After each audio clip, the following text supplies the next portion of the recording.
Hello mga madiscarding mommy, magandang hapon po sa ating lahat. Andito na naman po tayo sa ating lechon manok. Kung inyo pong napapansin, meron po kaming mga naka-reserve na po sa taas kasi mamaya po magbibilihan na po. Marami pong bibili ng mga bandang 4 hanggang paggabi na po siya. Kaya discarding po namin para hindi po kami maubusan ng stock. Ginagawa po namin, dinadamihan na po namin ng luto so nakalagay na po siya sa taas para mamaya po dire-diretso na po namin maibigay sa customer para maiwasan po ang paghintay ng aming customer. Kasi minsan po yung mga customer po pag naiinip po sila, pag halimbawa waiting po, iniiwanan po nila kami, sayang naman po ang aming benta.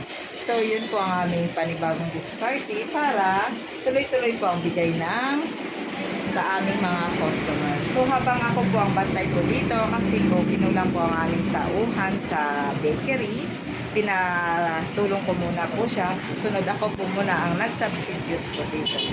So sa atin po ng mga simpleng madiscarding mga negosyante, sa katulad din po namin na dapat po hanggat maaari po alam po natin lahat ng ating mga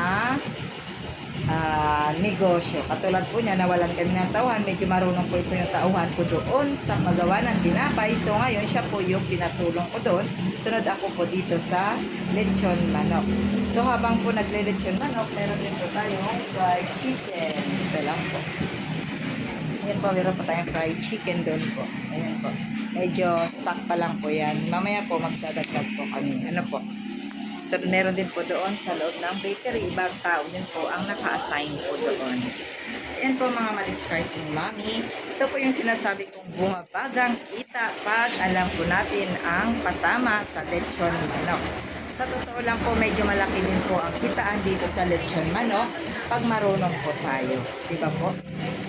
Simpleng hanap buhay, matrabaho pala po, matrabaho, nakakadungis, pero malaki ng konti ang balik sa atin. Tiyagaan lang talaga po sa mga ganitong negosyo, napakainit po.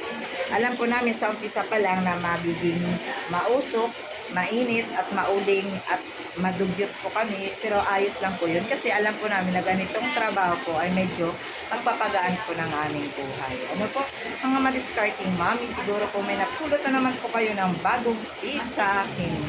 Mula po dito sa aming pwesto, mula sa Paracali. Ayan po. Yan, naubusan na po kami ng buns kasi kulang po talaga kami sa tao. So muli po mga madiscarding mommy, maraming salamat hanggang sa muli. Bye! God bless!